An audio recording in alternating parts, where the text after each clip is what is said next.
Plastic கழிவுகள் நமது நாகரிகத்தின் விபரீதமான அடையாளங்களாக மாறிவிட்டன. மனிதர்களிடையே விஷ விதைகளை ஊன்றும் விஷ விருட்சங்களாக மாறிவிட்டன பிளாஸ்டிக் கழிவுகள். உணவே மருந்து என்ற அரிய அழகு தமிழ் பழமொழியை நாம் மறந்து பலகாலமாகிறது.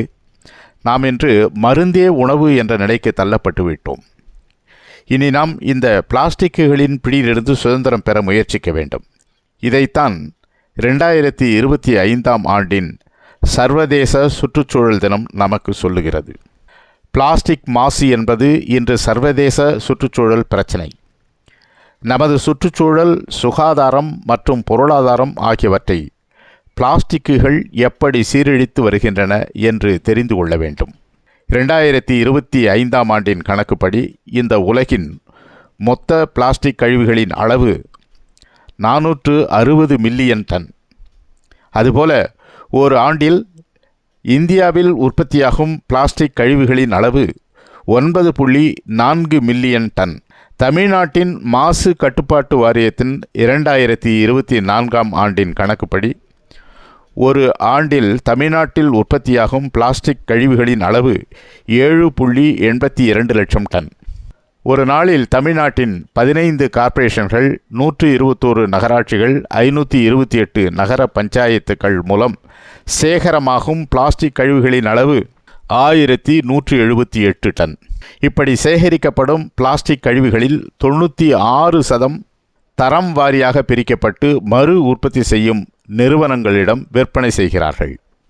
இப்படி பல வழிகளில் சேகரமாகும் பிளாஸ்டிக் கழிவுகள் கடலும் கடலை சார்ந்த இடங்களிலும் குவிந்து பெருமளவு மாசுக்களை உண்டாக்குகிறது.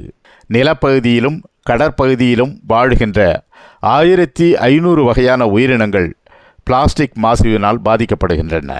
இந்த உயிரினங்கள் எல்லாம் உணவோடு உணவாக பிளாஸ்டிக்குகளையும் சேர்த்து உண்ணுகின்றன.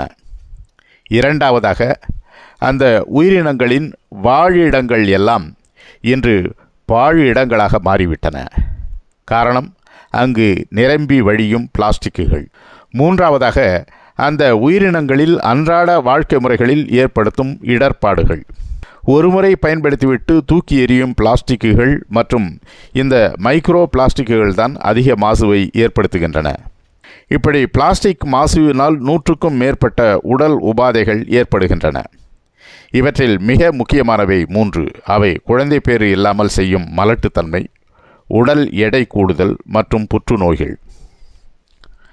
நண்பர்களே, இதுபோன்ற பயன் தரும் தகவல்களை மட்டுமே உங்களுக்கு தினம் தினம் தரும் பூமி யூடியூப் சேனலுக்கு மறவாமல் சப்ஸ்கிரைப் செய்யுங்கள்.